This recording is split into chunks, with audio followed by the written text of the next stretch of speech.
Good morning India में आपका स्वागत है। मैं हूं शारिक खान। करनाल लाठीचार्ज के मुद्दे पर किसानों और राज्य सरकार के बीच बातचीत नाकामयाब रही। अब किसानों ने कहा है कि लगातार दूसरे दिन बातचीत विफल रही, ऐसे में वो लंबा प्रदर्शन कर सकते हैं। किसान नेता राकेश टिकैत ने कहा कि सिंघू और टीकरी बॉर्डर की तरह यहां भी अस्थायी तौर पर प्रदर्शन किया जा सकता है। संयुक्त किसान मोर्चा के नेताओं ने कहा कि प्रशासन एसडीएम आयुष सिन्हा को बचाने में लगा है। आयुष सिन्हा ने ही किसानों के सिर फोड़ने के आदेश दिए थे, जिसके बाद उनका तबादला कर दिया गया था।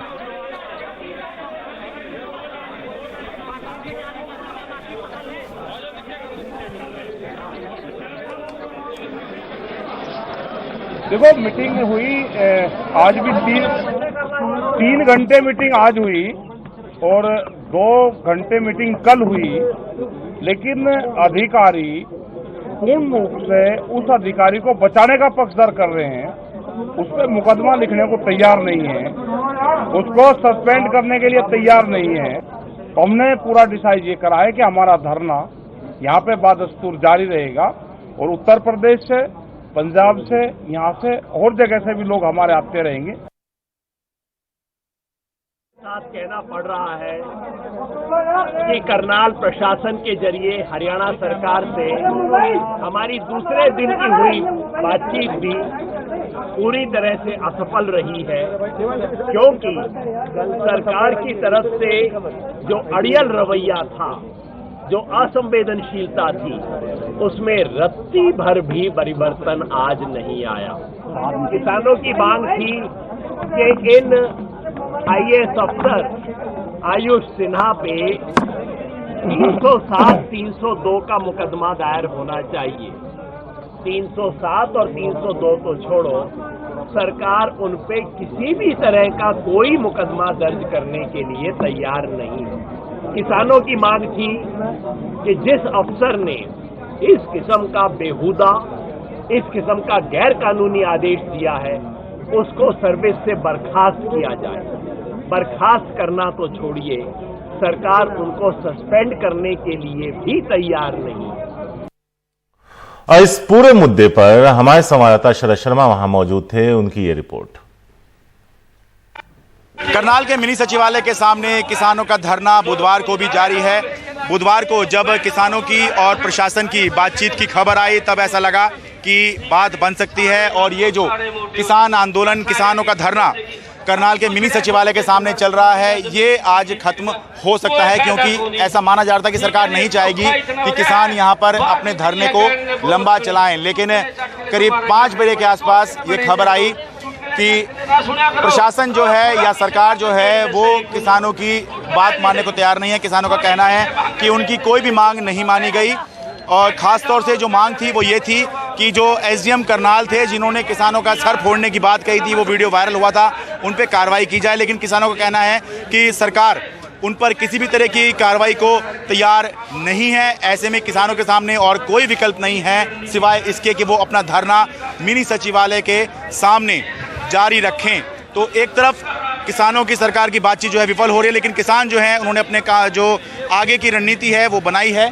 टेंट लग गए हैं यहाँ पर, जो ये बताता है कि किसान स्थायित्व की तरफ बढ़ रहे हैं कि अगर धरना लंबा चलता है तो उसके लिए धूप में बैठने के लिए यहाँ पर उनके पास इंतज़ाम है और गुरुद्वारों ने यहाँ पर लंगर की व्यवस्था कर ही दी है। तो सर छुपाने के लिए या धूप में बैठने के लिए भी इंतज़ाम है और खाने पीने का भी यहाँ इंतज़ाम है। तो ऐसे में किसान भी जो हैं, जब तक उनकी मांग नहीं मानी जाती तब तक के लिए यहीं धरना चलाने की बात कर रहे हैं।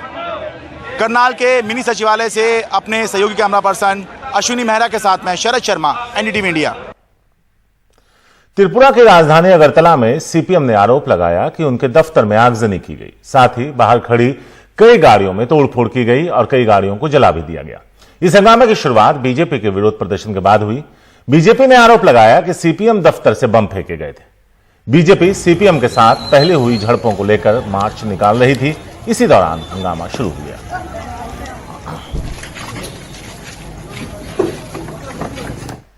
बीजेपी ने झारखंड के हेमंत सोरेन सरकार पर तुष्टीकरण की राजनीति का आरोप लगाते हुए आंदोलन का बिगुल फूंक दिया। विधानसभा में नमाज के लिए एक कमरा आवंटित किए जाने के खिलाफ बीजेपी ने प्रदर्शन किया। पुलिस ने प्रदर्शनकारियों को खदेड़ने के लिए वाटर कैनन का भी इस्तेमाल किया। विधानसभा अध्यक्ष ने नमाज अदा करने के लिए कमरा आवंटित किया था, जिसके बाद से बीजेपी मांग कर रही है कि विधानसभा परिसर में हनुमान मंदिर और बाकी धर्मों के पूजा स्थल भी बनाए जाएं। इसे लेकर झारखंड हाईकोर्ट में कल एक जनहित याचिका दायर कर विधानसभा अध्यक्ष के आदेश को चुनौती भी दी गई है।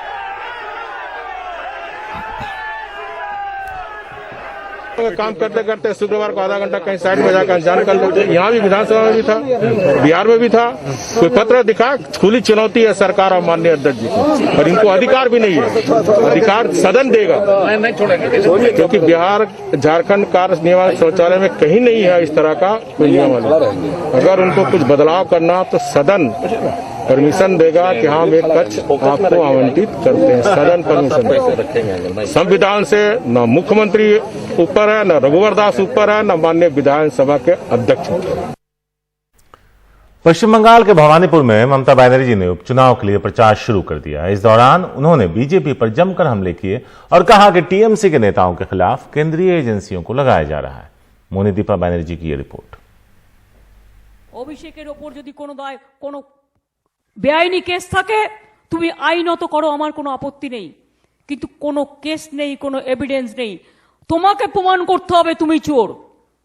একটা ইন্টেনশন না থাকলে বুঝতে পারেন, আজকে 9 ঘন্টা জেরা করার পরে বলছে তুমি কালকে আবার এসো। पार्टी कार्यकर्ताओं के साथ छोटी सी बैठक से ममता बनर्जी ने बिना शोर शराबे के अपना प्रचार शुरू किया, लेकिन उनका तेज तर्रार भाषण एजेंडा सेट करने वाला था। उन्होंने आरोप लगाया कि उनके नेताओं के खिलाफ केंद्रीय एजेंसियों को लगाया जा रहा है। यहां तक कि प्रधानमंत्री को भी उन्होंने टीके की नाकामी के नाम पर घेरा। If Covaxin is not allowed, how Prime Minister you are going to USA? We hope that before you are going to USA, Covaxin must be recognized by the World Health Organization so that other people also get the opportunity. निशाने पर BJP है और भवानीपुर 2024 से पहले विपक्षी एकता का एक test. Congress इसे गंभीरता से ले रही है और वो ममता के खिलाफ उम्मीदवार नहीं उतारेगी, लेकिन लेफ्ट मैदान में होगा। उधर बीजेपी के कुछ संभावित नाम पीछे हट चुके हैं। कांग्रेस आला कमान ने तय किया है कि भवानीपुर में ममता बनर्जी के खिलाफ कोई उम्मीदवार खड़ा नहीं किया जाएगा। हम ममता बनर्जी के खिलाफ प्रचार भी नहीं करेंगे। कुछ संभावित उम्मीदवारों ने इनकार कर दिया है और वो भवानीपुर से नहीं लड़ेंगे। ममता बनर्जी 2011 और 2016 में भवानीपुर से जीत चुकी हैं। उनकी पार्टी को भरोसा है कि वो हैट्रिक बनाएंगी। ममता बनर्जी ने अपने कर्मियों को बहुत सारे संदेश दिए आज, और उनमें से एक था कि ये वोट को आप हल्के तरीके से ना लें, क्योंकि ये 2024 के लिए बहुत ही गुरुत्वपूर्ण है। साफ है, भवानीपुर के मिट्टी से ममता बनर्जी का नजर बना हुआ है नई दिल्ली पर। जीडी शंकर के साथ मोनिदीपा बनर्जी, एनडीटीवी इंडिया। केरल में एक हफ्ते बाद फिर से कोविड के मामले बढ़ने लगे हैं। पिछले 24 घंटे में 30,196 नए केस आए, जबकि 181 लोगों की जान चली गई। राज्य में 2,39,000 से ज्यादा एक्टिव केस हैं और संक्रमण दर 17.63%। कोरोना के कहर के बावजूद केरल सरकार ने मंगलवार को रात्रि कर्फ्यू और रविवार को लॉकडाउन हटाने का ऐलान कर दिया था। केरल के थिरुसूर, एर्नाकुलम और कोझिकोड में 3,000 से ज्यादा मामले सामने आ रहे हैं।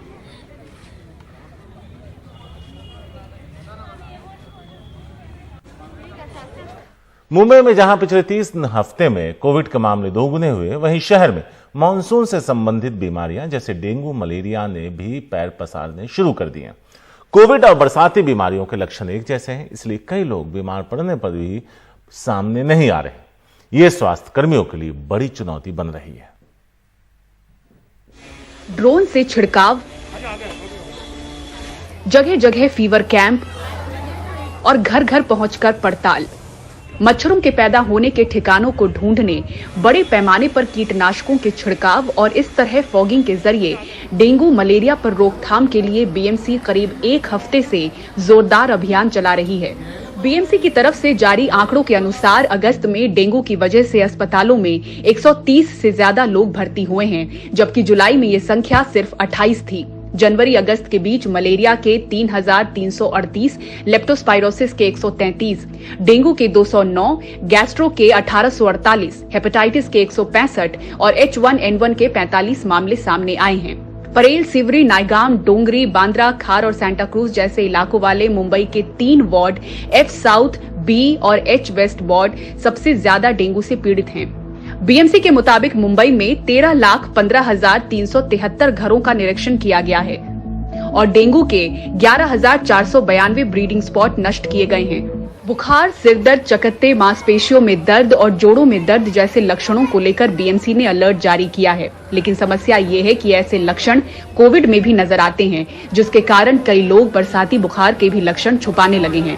दोनों का जो सिम्टम्स है, दोनों को सिम्टम्स है सेम है थोड़ा सा, लेकिन कोविड में फिर अपने को टेस्ट करना पड़ता है।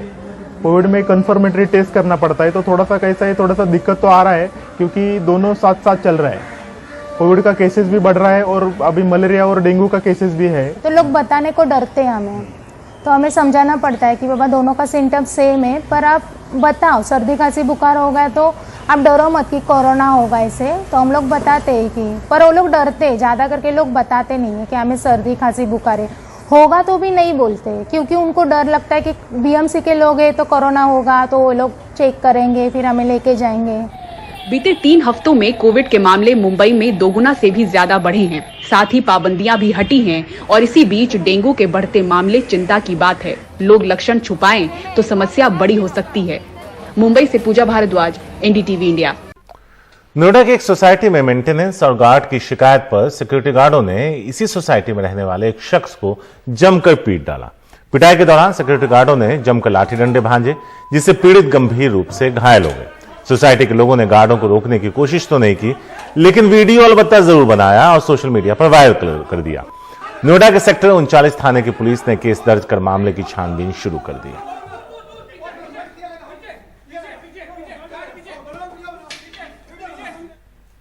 दिल्ली के संगम विहार में रहने वाली 21 साल की राबिया की दर्जनों बार चाकू मारकर फरीदाबाद में हत्या कर दी गई। एक लड़के ने खुद को राबिया का पति बताते हुए हत्या का जुर्म कबूल कर दिल्ली में सरेंडर कर दिया, लेकिन राबिया के परिवार को इस कहानी पर भरोसा नहीं। दिल्ली सरकार में सिविल डिफेंस वर्कर राबिया को इंसाफ दिलाने के लिए लगातार आवाज उठ रही है। दिल्ली के संगम विहार इलाके में 21 साल की राबिया सैफी को इंसाफ दिलाने के लिए 27 अगस्त से रोज कैंडल मार्च और प्रदर्शन हो रहे हैं। सोशल मीडिया पर भी मुहिम चलाई जा रही है। दिल्ली में लाजपत नगर के डीएम ऑफिस में सिविल डिफेंस वर्कर के तौर पर काम करने वाली राबिया 26 अगस्त को घर से दफ्तर जाने के लिए निकली, लेकिन फिर वापस नहीं लौटी।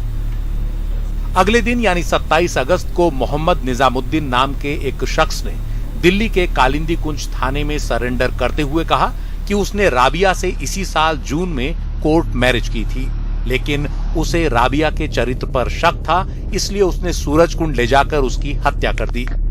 लेकिन राबिया के परिवार को इस बात पर विश्वास नहीं है। देखो, जैसी उसकी हालात थी, 25-30 चाकू लगे हुए थे जिस्म के अंदर, उस चीज को देखकर मुझे लगता है कि 2-4 जनों का हाथ है उसमें और उसका बलात्कार भी करा गया है।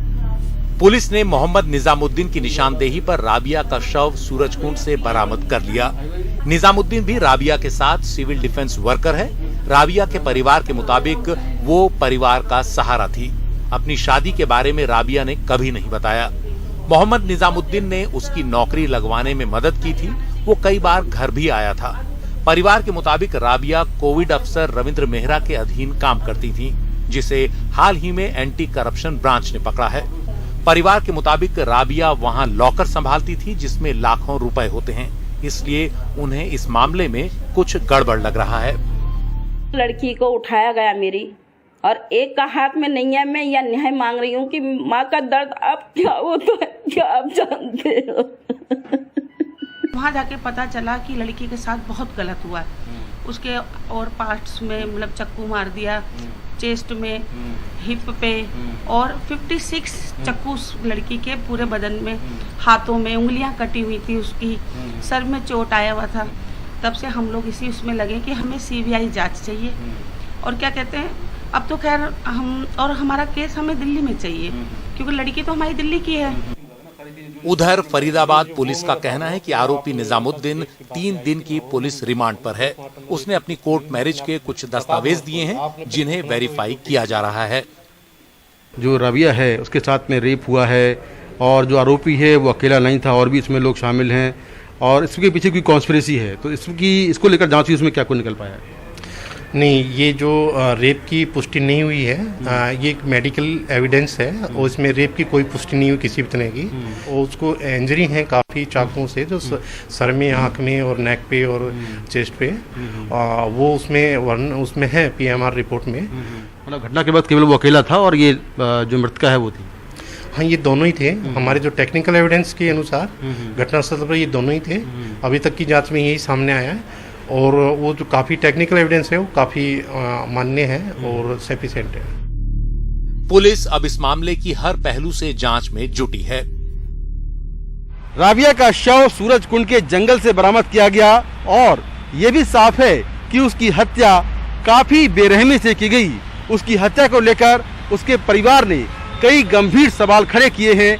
हालांकि फरीदाबाद पुलिस का दावा है कि हत्या के वक्त आरोपी मोहम्मद निजामुद्दीन केवल अकेला था। हालांकि इस मामले को लेकर अभी सभी एंगल से जांच जारी है। फरीदाबाद से कैमरामैन जेवियर के साथ मैं मुकेश सिंह, एनडीटीवी इंडिया। पंजाब के मुख्यमंत्री अमरिंदर सिंह ने पंजाब के ओलंपिक पदक विजेताओं के लिए रात्रि भोज का आयोजन किया। गोल्ड मेडल जीतने वाले नीरज चोपड़ा को भी बुलाया गया। मुख्यमंत्री ने मीडिया सलाहकार ने ट्वीट करके बताया कि कैप्टन ने खुद खिलाड़ियों के लिए तरह तरह के पकवान बनाए। इनमें पुलाव, लैम्ब, चिकन, आलू जीरा शामिल है। उसके बाद वो खिलाड़ियों को खुद अपने हाथ से खाना परोसते भी नजर आए। दरअसल कैप्टन अमरिंदर सिंह ने खिलाड़ियों के सम्मान समारोह में वादा किया था कि वो मेडल विजेताओं को अपने हाथ से खाना बनाकर खिलाएंगे।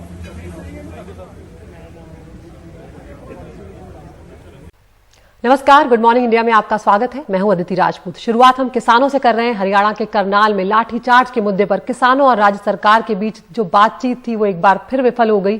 किसानों ने साफ कर दिया है कि वो झुकने वाले नहीं है। किसानों ने कहा कि वो लंबा प्रदर्शन करने के लिए तैयार हैं और किसान नेता राकेश टिकैत ने कहा कि सिंघू और टीकरी बॉर्डर की तरह यहां पर भी स्थायी तौर पर प्रदर्शन को जारी रख सकते हैं। संयुक्त किसान मोर्चा के नेताओं ने कहा है कि प्रशासन एसडीएम आयुष सिन्हा को बचाने में लगा हुआ है। आयुष सिन्हा ने ही किसानों के सिर फोड़ने का आदेश दिया था, जिसके बाद आलोचना के बाद कहीं ना कहीं दबाव में आई थी सरकार और उनका तबादला कर दिया गया था।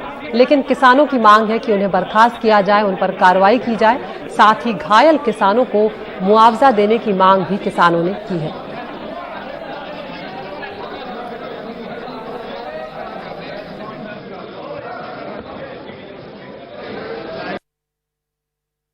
देखो, मीटिंग हुई आज भी 3 घंटे मीटिंग आज हुई और 2 घंटे मीटिंग कल हुई।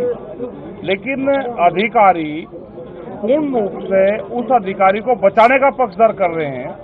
उस पर मुकदमा लिखने को तैयार नहीं है, उसको सस्पेंड करने के लिए तैयार नहीं है। तो हमने पूरा डिसाइड ये करा है कि हमारा धरना यहाँ पे बादस्तूर जारी रहेगा और उत्तर प्रदेश से, पंजाब से, यहाँ से और जगह से भी लोग हमारे आते रहेंगे।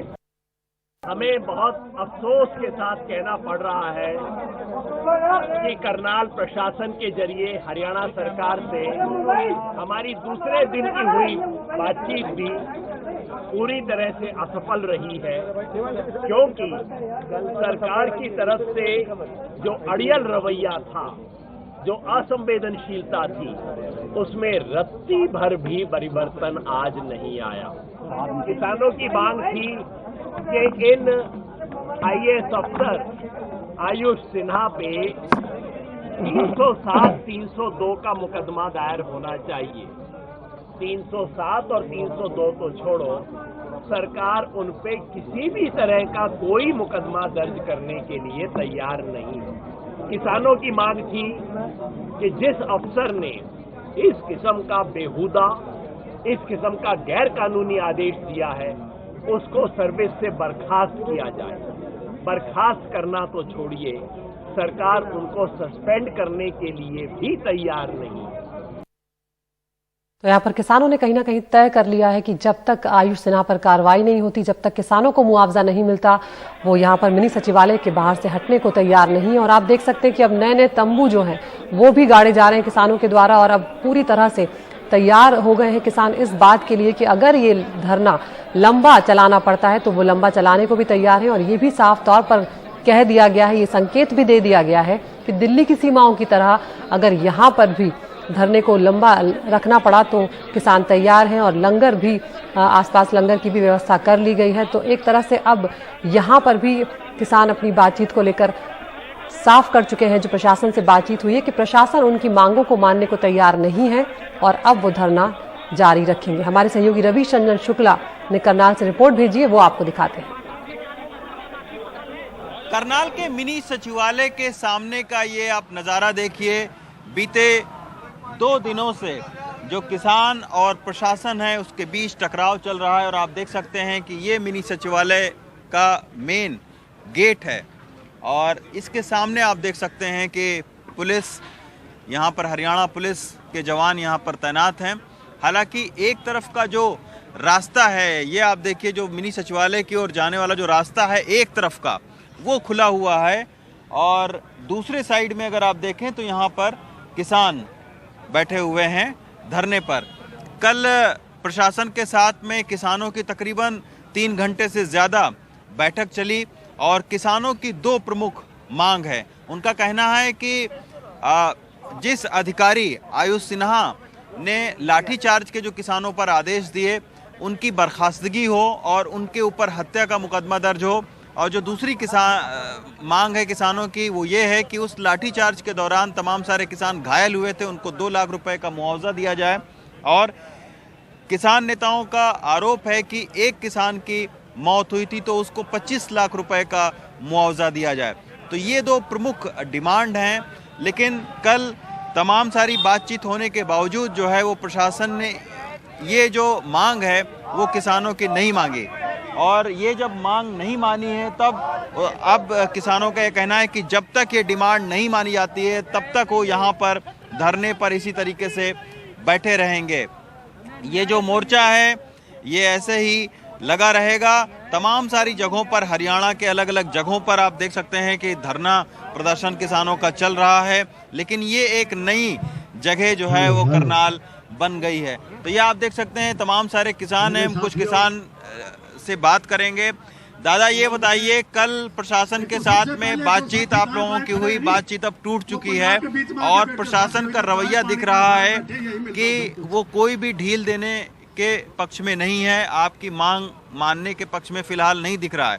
तो अब आगे क्या करेंगे, कितने दिनों तक ये धरना चलेगा? इसका कोई टाइम बाउंड नहीं है। धरना जब तक चलेगा जब तक हमारी तीनों मांगे जो कल करी थी वो पूरी नहीं हो जाएंगे। इतने किसान यहाँ से हिलेगा नहीं। अच्छा। चाहे 10 दिन लगो, चाहे महीना लगो, चाहे 6 महीने लगो, चाहे 10 साल लगो, हम यहाँ से हिलने वाले नहीं हैं। तो जिस तरीके से दिल्ली के तीनों बॉर्डर पर आप लोगों का धरना प्रदर्शन चल रहा है और अभी तक 9 महीने से ज्यादा का वक्त हो गया है, तो इस धरने को भी अगर बढ़ता है, टाइम बढ़ता है, तो आप यहीं पर बैठे रहेंगे? यहीं पर बैठे रहेंगे। लेकिन मिनी सचिवालय का कामकाज चलता रहेगा, उनको आप लोग कोई परेशान नहीं उसे हम कोई डिस्टर्बेंस नहीं करेंगे। अच्छा। हम यहाँ पर धरना जारी रखेंगे। अच्छा। और जो काम करवाने वाले हैं वो आदमी काम करो, हम उन्हें कोई तकलीफ नहीं देंगे। लेकिन जब तक हमारी मांगे पूरी नहीं होंगे इतने तक धरना जारी रहेगा। तो ये शांतिपूर्ण तरीके से किसान यहाँ पर कह रहे हैं कि वो धरने पर बैठे रहेंगे। लेकिन फिलहाल कोई भी हरियाणा सरकार का जो मंत्री है, कोई लीडर है, वो यहाँ पर किसानों से मिलने के लिए नहीं आया है। जो करनाल के जो डीसी हैं उन्होंने ही अभी तक किसानों के साथ में बैठक की है। आज क्या दूसरे दौर की बातचीत होगी, इस पर भी अभी प्रशासन का रुख स्पष्ट नहीं है। लेकिन देखना होगा कि आज अगर किसान नेताओं के साथ में प्रशासन की बातचीत होती है तो क्या ये डेडलॉक टूटता है या फिर ये धरना प्रदर्शन भी दिल्ली के अलग अलग बॉर्डर की तरीके से लंबा चलता है, ये आने वाला वक्त बताएगा। करनाल से अशोक महाले के साथ रवीश रंजन शुक्ला, एनडीटीवी इंडिया। देश प्रदेश में आपका स्वागत है। एमआईएम के अध्यक्ष असदुद्दीन ओवैसी उत्तर प्रदेश की बड़ी मुस्लिम आबादी वाली विधानसभा सीटों पर जनसभाएं कर रहे हैं। ये सभी सीटें समाजवादी पार्टी के दबदबे वाली है। ओवैसी ने सुल्तानपुर के इसौली में जनसभा की। खुद को वोट कटुआ कहने से नाराज ओवैसी ने कहा कि अखिलेश यादव और मायावती की नासमझी की वजह से 2 बार प्रधानमंत्री बने हैं नरेंद्र मोदी। लेकिन अब सवाल ये पूछा जा रहा है कि क्या ओवैसी के उत्तर प्रदेश में 100 सीटों पर चुनाव लड़ने से मुस्लिम वोटों का वाकई में बंटवारा होगा और क्या इससे बीजेपी को फायदा होगा या नहीं। कमाल खान इस बात की पड़ताल करते हुए एक रिपोर्ट लेकर आए हैं, वो आपको दिखाते हैं। ओवैसी ने अपने यूपी दौरे के दूसरे दिन सुल्तानपुर की इसौली विधानसभा सीट पे जनसभा की। इसौली बड़ी मुस्लिम आबादी वाली विधानसभा सीट है जिसे 2017 में बीजेपी की आंधी में भी सपा ने जीत लिया था। यहां समाजवादी पार्टी को 51,000 से ज्यादा वोट मिले थे, जबकि एआईएमआईएम के उम्मीदवार को 3,865। ओवैसी ने यहां मुसलमानों से कहा, ये सिर्फ आपको डराएंगे, खौफ दिलाएंगे। अगर तुम मजलिस को और किए, तुम अगर ओवैसी की बातों में आ गए तो फुला जीत जाएगा। अरे पूरे भारत में बीजेपी 2 मरतबा उनका प्रधानमंत्री बन गया तो ओवैसी की वजह से बना मोदी या तुम्हारी नाहली की वजह से बना। यूपी में मुस्लिम वोट 19% से ज्यादा है, जो विधानसभा की 143 सीटों पे मायने रखता है। यहां मुस्लिम वोट 71 विधानसभा सीटों पे 20 से 30%, 72 विधानसभा सीटों पे 30% से ज्यादा है। रामपुर में 57.57%, मुरादाबाद में 47.12%, संभल में 45%, बिजनौर में 43.03%, सहारनपुर में 41.95%, शामली में 41.73%, मुजफ्फरनगर में 41.11% और अमरोहा में 38% है। समाजवादी पार्टी उसकी सबसे बड़ी दावेदार मानी जाती है, उसके बाद बीएसपी और कांग्रेस है। ओवैसी उसी में हिस्सा चाहते हैं। सुल्तानपुर का हर बुजुर्ग मेरे बुजुर्ग है। सुल्तानपुर की मेरी माँ और बहनें, मैं आपका बेटा हूँ। आप मेरे लिए दुआ करिए, हमारी सरपरस्ती करिए। हम गलती करते हैं तो हमारा उंगली पकड़कर सीधा रास्ता दिखाइए। यूपी में 2017 के विधानसभा चुनावों में 9 छोटी पार्टियां मैदान में उतरी। उनमें से सिर्फ 3 का खाता खुला, वह भी सिर्फ उन पार्टियों का जो किसी बड़ी पार्टी के गठबंधन में थीं। एआईएमआईएम ने 38 सीटों पे चुनाव लड़ा, सारी 38 सीटें हार गई। इनमें 37 सीटों पे जमानत जब्त हो गई, सिर्फ 0.2% वोट मिला। सियासी हलकों में यह बड़ा सवाल है कि क्या ओवैसी मुस्लिम वोटों का बंटवारा करेंगे, क्या उनके चुनाव लड़ने से बीजेपी को फायदा होगा। उत्तर प्रदेश का मुसलमान जो है बहुत समझदार मुसलमान है और वो मुसलमान देख के कभी वोट नहीं करता। आप ये देखिए कि कितने बड़े बड़े ऐसे मुस्लिम लीडर्स हैं कि जिनके सामने लोगों ने दूसरी कौम के लोगों को जिता दिया, मुसलमानों ही ने जिता दिया। जहाँ मुसलमानों की मेजॉरिटी हुआ करती थी वहाँ पे दूसरी कौम के लोगों को जिता दिया गया, क्योंकि उन्होंने हमेशा, मुसलमानों ने जो है वो अपने मुद्दों को देखा है और अपनी जो हम ख्याल जिस तरह के लोग हैं उनको देखा है। ये समझा जाता है कि मुसलमान आमतौर पे बीजेपी को हरा सकने वाली किसी मजबूत पार्टी को वोट देता है। देखना होगा कि एआईएमआईएम को वो कितना मजबूत समझता है। सुल्तानपुर में अशोक और लखनऊ में कैमरामैन राजेश गुप्ता के साथ कमाल खान, एनडीटीवी इंडिया। कोरोना में लंबे अरसे से बंद पड़े स्कूल और उसकी वजह से गरीब परिवारों के प्राथमिक और माध्यमिक क्लास में पढ़ने वाले बच्चों पर पड़ने वाले असर को लेकर एक स्टडी सामने आई है, जिसके जो स्टडी है उसमें विनाशकारी परिणाम एक तरह से देखने को मिल रहे हैं। जो ग्रामीण इलाके हैं वहां पर महज 8% बच्चे ही नियमित रूप से ऑनलाइन पढ़ाई कर रहे हैं। 37% बच्चे बिल्कुल भी पढ़ाई नहीं कर रहे हैं, जो कहीं ना कहीं बेहद चिंता पहुंचाने वाली बात है। राज्यों ने धीरे धीरे कुछ चुनिंदा क्लासों के लिए स्कूल के दरवाजे खोलने शुरू किए हैं, पर करीब 17 महीनों से तालीम पर ताला है। गरीब परिवारों के बच्चे ऑनलाइन पढ़ाई में पिछड़ रहे हैं। ग्रामीण और शहरी इलाकों में 1ली से 8वीं क्लास के बच्चों के बीच किए गए सर्वे में 60% ग्रामीण इलाके और 60% दलित या आदिवासी समुदाय के बच्चे शामिल हैं। आधे सैंपल दिल्ली, झारखंड, महाराष्ट्र और उत्तर प्रदेश के हैं। ग्रामीण इलाकों में नियमित रूप से ऑनलाइन पढ़ाई करने वाले 8%, जबकि शहरी क्षेत्र में 24% बच्चे ही हैं। हमारे सर्वे में 1362 बच्चे और उनके माँ बाप थे जो 15 राज्यों और यूनियन टेरिटरीज़ के हैं। हमने ये पाया कि लगभग आधों के पास स्मार्टफोन है ही नहीं, तो वो ऑनलाइन शिक्षा में कैसे शामिल होंगे। जिनके पास स्मार्टफोन है हमारे सैंपल में 9%, उनमें से भी केवल 15% ने कहा कि वो नियमित रूप से ऑनलाइन पढ़ाई कर रहे हैं। क्यों इतना कम है? क्योंकि जहाँ फ़ोन है वहाँ पे डेटा की प्रॉब्लम आ सकती है, पैसे नहीं है डेटा के लिए। शिक्षा मंत्रालय के मुताबिक 20 राज्यों ने अब तक कुछ एक कक्षाओं के लिए स्कूल खोले हैं। बाकी बच्चों को लेकर आकलन का दौर अब भी जारी है। तो हम ये नहीं करें कि तुरंत नॉर्मल क्लास हो जाए, ये नहीं करें, लेकिन हम करें कि कम से कम स्कूल जल्दी खोलें, टीचर लोगों के बीच में रहें, लोगों से संपर्क करते रहें, बच्चों के पूछते रहें। हालात खराब थे तो तकनीक के अलावा कोई दूसरा जरिया भी न था, पर महामारी की मार गरीबों के आज पर भी पड़ी है और उनकी उम्मीदों के कल पर भी। ऑनलाइन पढ़ाई संसाधनों के दम पर टिका है, जिसकी पहुंच में बड़ी आबादी नहीं। लिहाजा हालात का आकलन हो और तालीम का बंदोबस्त। झारखंड से हरिवंश शर्मा के साथ नई दिल्ली से परिमल कुमार, एनडीटीवी इंडिया। और अब गुड मॉर्निंग इंडिया में वक्त हो गया है टॉप 5 का। एनडीटीवी इंडिया आप यूट्यूब पर भी देख सकते हैं। रोज हम आपको 5 खबरें दिखाते हैं, आप चुन सकते हैं अपनी पसंद की खबर। तो पहली खबर किसानों से जुड़ी हुई। करनाल में प्रशासन के साथ किसानों की बातचीत नाकाम हुई है और धरने पर डटे हुए हैं किसान और धरना लंबा भी जारी रह सकता है।